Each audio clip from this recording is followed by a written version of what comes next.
It might surprise some of you to hear that I've actually been deceiving you with mic tests. In that, yes, my intent has been to test my mic, and yes, my intent has been to train up my voice and my reading ability before we go into George Joestar.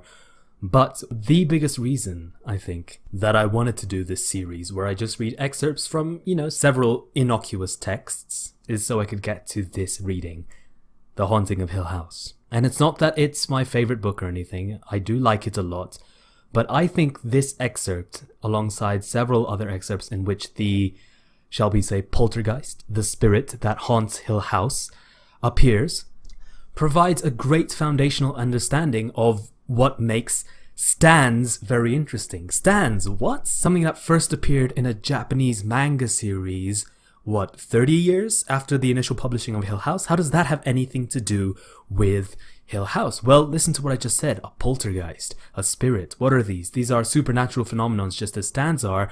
Normal people can't see them. And indeed, Hill House is a collection of people that are supposedly gifted on a supernatural level. And moreover, this entire excerpt has a lot of hints that whatever this poltergeist is, it's supposedly the protagonist's influence. The protagonist has some degree of control or some sort of a relationship with it.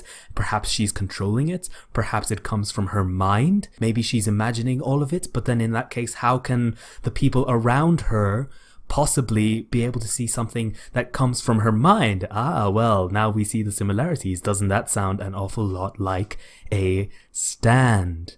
So yeah, I really want to make a video on this, and in order to kind of preface that video, I'm kind of ashamed to say that, yeah, I basically did create an entire series to get to this video in the series so that I could make that video. You'll actually hear in this excerpt Eleanor, the protagonist, saying, why can other people hear this undescribable experience? And like that, that gets me excited. And there are other excerpts where she actually says, how can people be hearing this when it's coming from within me, from within my mind? So all that stuff I'm really excited to point out. But it won't be directly as a reading of the whole text because that would take way too long. Thankfully, there is an introduction to my version of Hill House that actually pulls at some of these ideas. And that's what set the gears in motion to establish that this is something that is very closely related to stands, just not in a way that we've ever thought about, because we've never had to think about it this way, because Jojo's Bizarre Adventure has never gone into this kind of psychological horror. Because yes, this is a horror text, and that makes it even better because in a lot of ways Jojo is also a horror text. It's all connecting. It's all so exciting. I hope you guys enjoy this reading because this one, this one was the one that it was all building up to. Sadly, not a lot of people have been watching these, but that's fine. Once I do make a video connecting the stands to the poltergeist of Hill House, I'll be sure to link back to this video, and it will just be like a good resource for people to come back and listen to and be excited about both Hill House and the applications of stand in further uses, especially if you're making a fan work, or I don't know, maybe if you think about where part 8 can go. If there's a new stand that maybe affects some of these, where part 9 can go if Araki ever gets there. I don't know, there's a lot of room for speculation, but I just want to get this idea through because hopefully you can hear from the energy that I'm talking with. I am super fascinated by this idea, and it's just a match made in heaven, I think. Made in heaven. Alright, I think that's the signal to stop talking. I hope you guys enjoy this reading. I hope you guys enjoyed the mic test series as well. If you have watched every single one, it really does mean a lot. And I appreciate the support. Cheers, guys. And I'll see you with another video very soon. Coming, mother, coming, Eleanor said, fumbling for the light. It's all right, I'm coming. Eleanor, she heard. Eleanor. Coming, coming, she shouted irritably. Just a minute, I'm coming. Eleanor?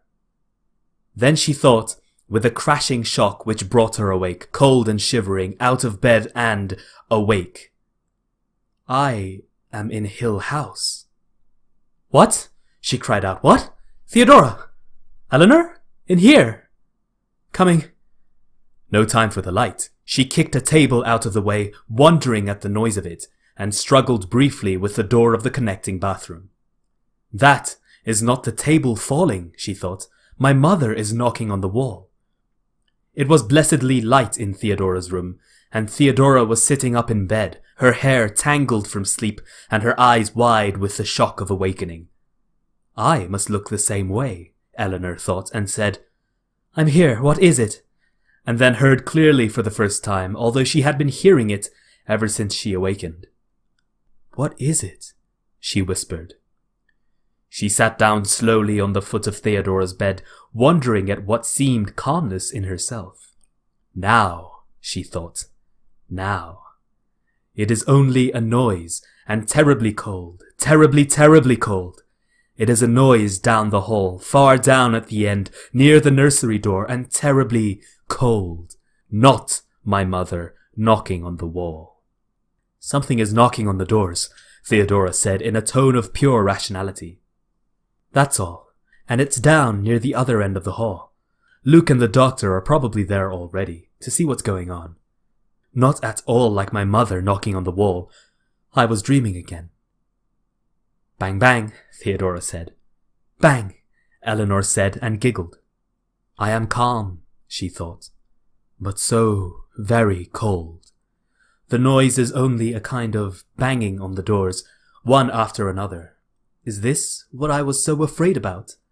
Bang is the best word for it. It sounds like something children do, not mothers knocking against the wall for help. And anyway, Luke and the doctor are there. Is this what they mean by cold chills going up and down your back? Because it is not pleasant. It starts in your stomach and goes in waves around and up and down again like something alive. Like something alive. Yes, like something alive. Theodora, she said, and closed her eyes and tightened her teeth together and wrapped her arms around herself. It's getting closer. Just a noise, Theodora said, and moved next to Eleanor and sat tight against her. It has an echo. It sounded, Eleanor thought, like a hollow noise, a hollow bang, as though something were hitting the doors with an iron kettle or an iron bar or an iron glove. It pounded regularly for a minute, and then suddenly more softly, and then again in a quick flurry, seeming to be going methodically from door to door at the end of the hall. Distantly she thought she could hear the voices of Luke and the doctor calling from somewhere below, and she thought, then they are not up here with us at all, and heard the iron crashing against what must have been a door very close. Maybe it will go on down the other side of the hall, Theodora whispered, and Eleanor thought that the oddest part of this indescribable experience was that Theodora should be having it too. No, Theodora said, and they heard the crash against the door across the hall. It was louder. It was deafening. It struck against the door next to them. Did it move back and forth across the hall? Did it go on feet along the carpet? Did it lift a hand to the door? And Eleanor threw herself away from the bed and ran to hold her hands against the door. Go away, she shouted wildly. Go away, go away! There was complete silence, and Eleanor thought, standing there with her face against the door, now I've done it. It was looking for the room with someone inside. The cold crept and pinched at them, filling and overflowing the room. Anyone would have thought that the inhabitants of Hill House slept sweetly in this quiet. And then, so suddenly that Eleanor wheeled around, the sound of Theodora's teeth chattering, and Eleanor laughed. You big baby, she said. I'm cold, Theodora said. Deadly cold. So am I. Eleanor took the green quilt and threw it around Theodora, and took up Theodora's warm dressing gown and put it on. You warmer now? Where's Luke? Where's the doctor? I don't know. Are you warmer now? No. Theodora shivered. In a minute I'll go out into the hall and call them. Are you... It started again, as though it had been listening, waiting to hear their voices and what they said, to identify them, to know how well prepared they were against it, waiting to hear if they were afraid. So suddenly that Eleanor leaped back against the bed, and Theodora gasped and cried out. The iron crash came against their door, and both of them lifted their eyes in horror because the hammering was against the upper edge of the door. Higher than either of them could reach, higher than Luke or the doctor could reach, and the sickening, degrading cold came in waves from whatever was outside the door. Eleanor stood perfectly still and looked at the door. She did not quite know what to do, although she believed that she was thinking coherently and was not unusually frightened, not more frightened, certainly, than she had believed in her worst dreams she could be. The cold troubled her even more than the sounds. Even Theodora's warm robe was useless against the icy little curls of fingers on her back. The intelligent thing to do, perhaps, was to walk over and open the door. That, perhaps, would belong with the doctor's views of pure scientific inquiry. Eleanor knew that, even if her feet would take her as far as the door, her hand would not lift to the doorknob. Impartially, remotely, she told herself that no one's hand would touch that knob. It's not the work hands were made for, she told herself. She had been rocking a little, each crash against the door pushing her a little backward, and now she was still, because the noise was fading. I'm going to complain to the janitor about the radiators, Theodora said from behind her. Is it stopping? No, Eleanor said, sick. No. It had found them. Since Eleanor would not open the door, it was going to make its own way in. Eleanor said aloud, now I know why people scream, because I think I'm going to. And Theodora said, I will if you will, and laughed, so that Eleanor turned quickly back to the bed, and they held each other, listening in silence. Little pattings came from around the door frame, small, seeking sounds, feeling the edges of the door, trying to sneak a way in. The doorknob was fondled, and Eleanor, whispering, asked, Is it locked? And Theodora nodded, and then, wide-eyed, turned to stare at the connecting bathroom door. Mine's locked too, Eleanor said against her ear, and Theodora closed her eyes in relief. The little sticky sounds moved on around the doorframe, and then, as though a fury caught whatever was outside, the crashing came again, and Eleanor and Theodora saw the wood of the door tremble and shake, and the door move against its hinges. You can't get in, Eleanor said wildly, and again there was a silence as though the house listened with attention to her words, understanding, cynically agreeing, content to wait. A thin little giggle came, in a breath of air, through the room. A little mad, rising laugh, the smallest whisper of a laugh, and Eleanor heard it all up and down her back, a little gloating laugh moving past them around the house, and then she heard the doctor and Luke calling from the stairs, and mercifully, it was over. When the real silence came, Eleanor breathed shakily and moved stiffly. We've been clutching each other like a couple of lost children, Theodora said, and untwined her arms from around Eleanor's neck.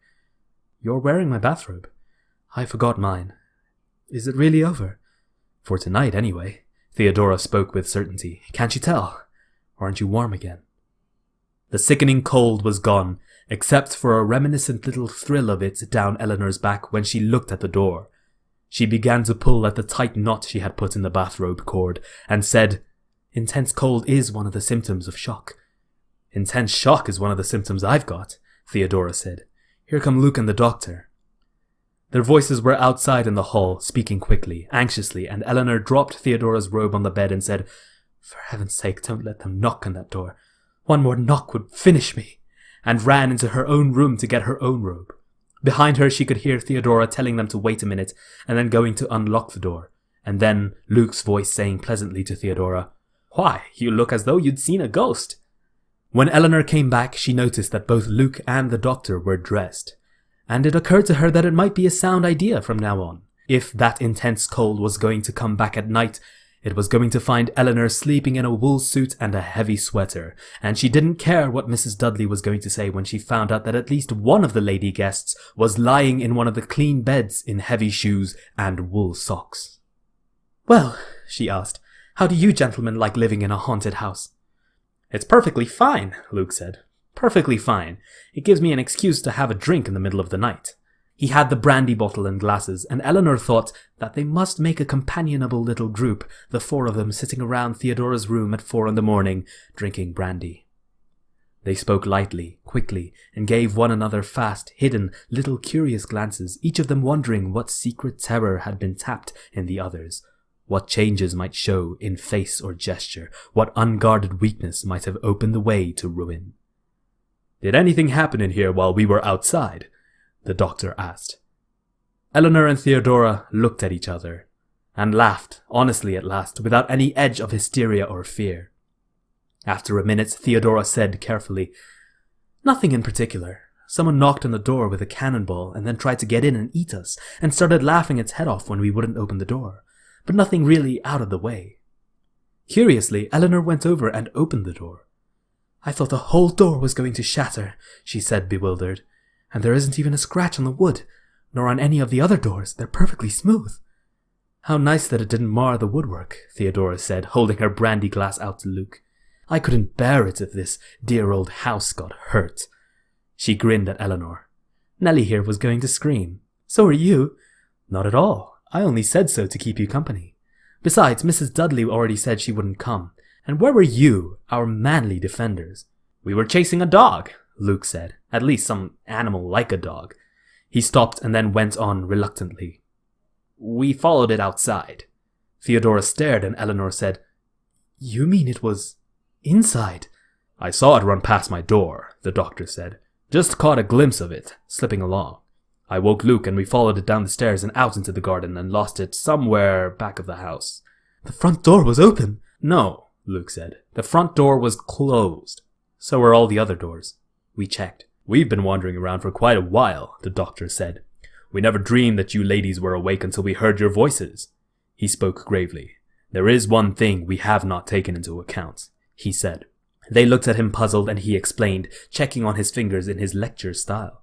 First, he said, Luke and I were awakened earlier than you ladies, clearly. We have been up and about, outside and in, for better than 2 hours, led on what you perhaps might allow me to call a wild goose chase. Second, neither of us, he glanced inquiringly at Luke as he spoke, heard any sound up here until your voices began. It was perfectly quiet. That is, the sound which hammered on your door was not audible to us. When we gave up our vigil and decided to come upstairs, we apparently drove away whatever was waiting outside your door. Now, as we sit here together, all is quiet. I still don't see what you mean, Theodora said, frowning. We must take precautions, he said. Against what? How?